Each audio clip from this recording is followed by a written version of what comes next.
تھا کہ میں کون ہوں. جو چیزیں اس کی خدمت کے لیے بنائی گئی، نوکری کے لیے بنائی گئی. هو الذی خلق لکم ما فی الارض جمیعا، اس پہ شاہد عادل ہے کہ کائنات کا چرخ تو انسان کے گرد گھوم رہا ہے، لیکن یہ درختوں کو، حشرات الارض کو، سواریوں اور جانوروں کو اور مظاہر فطرت کو اپنا معبود سمجھ رہا ہے. حالانکہ درخت اس لیے پیدا کیے گئے تھے اسے آکسیجن فراہم کریں، اسے چھاؤں دیں، اس کو پھل فراہم کریں، اس کے ایندھن کے کام آئیں. یہ ان کو اپنا معبود سمجھ رہا ہے.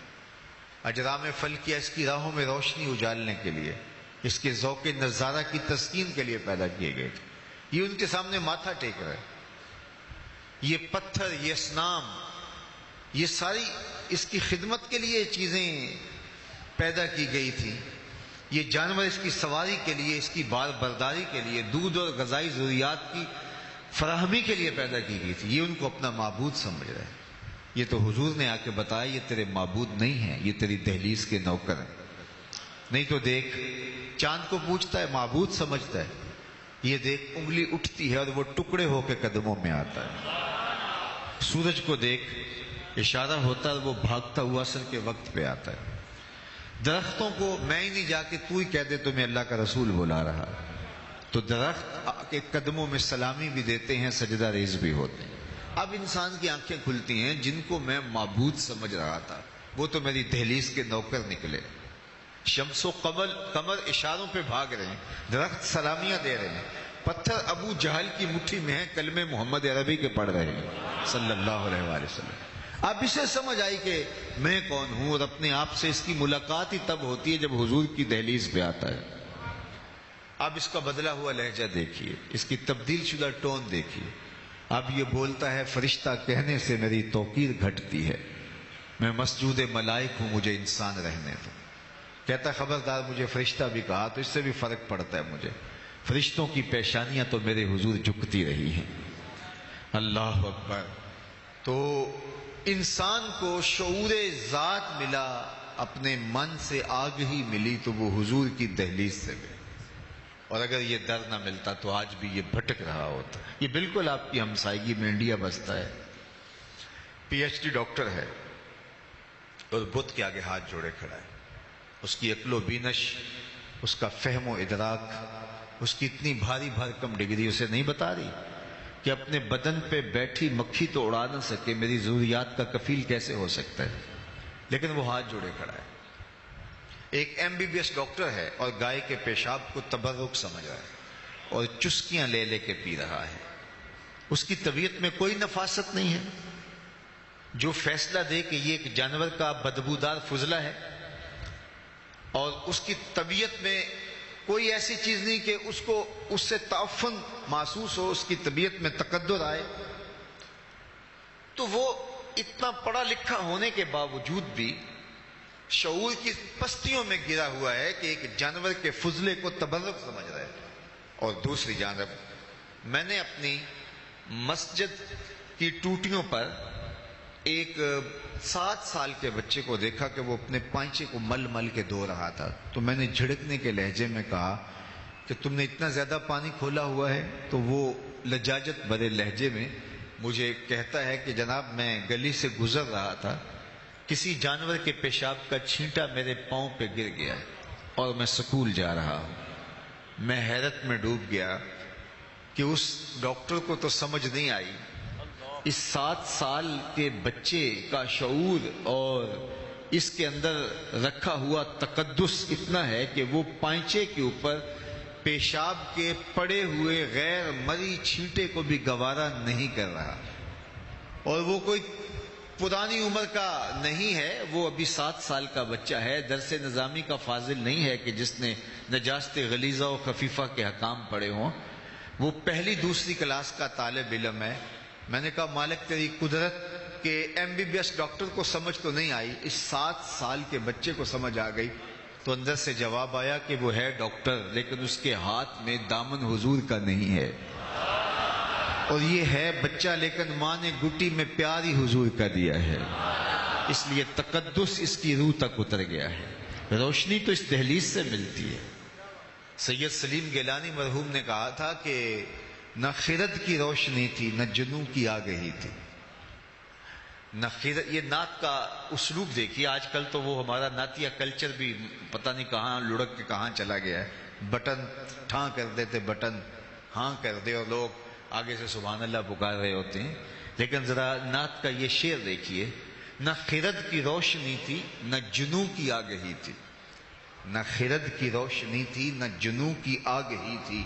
تیری رہبری سے پہلے یہ جہاں جہاں نہیں تھا. تیری رہبری سے پہلے یہ جہاں جہاں نہیں تھا. تیرے آستاں سے پہلے کوئی آستاں نہیں تھا. میں وہ زمین تھی جس کا کوئی آسمان نہیں تھا. تو زندگی کا سارا جمال, زندگی کی ساری روشنیاں اور زندگی کے سارے اجالے اس دہلیز سے نصیب ہوتے ہیں. تو انسان کو شعور اپنی ذات کا بھی ملا تو اس در سے, اس دہلیز سے, اس چوکھٹ سے نصیب ہوا, ورنہ آج بھی یہ دھکے کھا رہا ہوتا. اور شعور ذات الہی, توحید کا تعقل آج مجھے اور آپ کو نصیب ہے تو اسی دہلیز سے ملا ہے. ورنہ انسان تو محسوسات کا عادی ہو گیا تھا. اقبال نے کہا تھا خو گرے پیکرے محسوس تھی انسان کی نظر. شکوے میں خو گرے پیکرے محسوس تھی انسان کی نظر. بن دیکھے خدا کو پھر کوئی مانتا کیوں کر. انسان تو عادی تھا کہ وہ دیکھ کر کے چیزوں کو جن کو محسوس کرتا تھا, مبصر چیزیں تھیں, ان کو مانتا تھا. باقی قوم موسیٰ نے دو ٹوک نہیں کہا لن نؤمن لک حتی نری اللہ جہرا. ہم تمہیں نہیں مانیں گے جب تک اللہ کو کھلی آنکھوں سے نہیں دیکھیں گے. لیکن یہ حضور کے غلاموں نے نہیں کہا کہ ہم اللہ کو دیکھیں گے تو مانیں گے. کہا تجھے دیکھ لیا اسے دیکھ لیا. حضور آئینہ جمال خدا ہے. من رآنی فقد رأى الحق, جس نے مجھے دیکھا اس نے اللہ کو دیکھ لیا. تو ایک ایسی ذات پر اتنا پختہ یقین اور اس قدر تیقن کہ گرمیوں کے سخت روزے اور زبان کانٹا بنی حل خشک ہے, اور 8 سال کے بچے نے روزہ رکھ لیا اور ماں اس کو سمجھا رہی ہے کہ بیٹے یہ ٹھنڈا مشروب ہے پی لیجئے, کوئی نہیں دیکھ رہا. تو وہ بچہ بھی کہہ رہا ہے ماں اللہ دیکھ رہا ہے. ایک ایسی ذات پر اتنا پختہ یقین کیسے ہو گیا جس کو دیکھا نہیں ہے, جو سوچا نہیں جا سکتا, جو سمجھا نہیں جا سکتا, جو خیال اور فہم و ادراک کی حدود سے ورا ہے. وہ اکبر الہ آبادی نے کہا تھا تو دل میں تو آتا ہے سمجھ میں نہیں آتا. میں جان گیا بس تیری پہچان یہی ہے. سوچنے بیٹھے تو سوچا نہ جا سکے, تولنے بیٹھے تو تولا نہ جا سکے, سمجھنے بیٹھے تو عقل بے بس ہے, خیالوں کی حدود سے وہ ورا ہے. تو کیسے مانے, نہ جوہر ہے نہ عرض ہے, تو کیسے اس کو تسلیم کرے؟ اتنا پختہ یقین ہوا کیسے؟ تو میں تمہیں ایک کہانی سناؤں. سوا نامی ایک شخص جا رہا تھا, اس کے ہاتھ میں گھوڑا تھا. تو حضور کی نظر پڑی تو گھوڑا پسند آ گیا. تو اس کو کہا یہ بیچتے ہو؟ اس نے کہا جی بیچتا ہوں. کتنے کا؟ اتنے کا. سودا طے ہو گیا. فرمایا تاجرانہ غرض سے تو نہیں آیا تھا, میں تو گزر رہا تھا, اچانک تمہارے سے سودا ہو گیا, تم رکو تو میں گھر سے قیمت لے کے آیا. اس نے کہا میں رکا ہوں. حضور گئے تو کسی نے اس کو کہا یہاں ٹھہرے ہوئے ہو؟ اس نے کہا کہ مسلمانوں کے نبی سے اس گھوڑے کا سودا کر لیا. تو وہ قیمت لینے گئے. تو اس نے کہا مجھ سے زیادہ پیسے لے لو. کہا میں ان سے سودا کر چکا ہوں. کہا کوئی گواہ تھا؟ کہا نہیں. کہا مکر جانا. اتنے میں حضور قیمت لے کے تشریف فرما ہوئے. تو سوا نے کہا کہ میں نے تو آپ کو گھوڑا بیچا ہی نہیں. حضور کہیں ابھی ابھی میرا تیرا سودا طے ہوا ہے. وہ کہ کوئی بات ہی نہیں ہوئی. لوگ جمع ہو گئے, ہجوم بن گیا.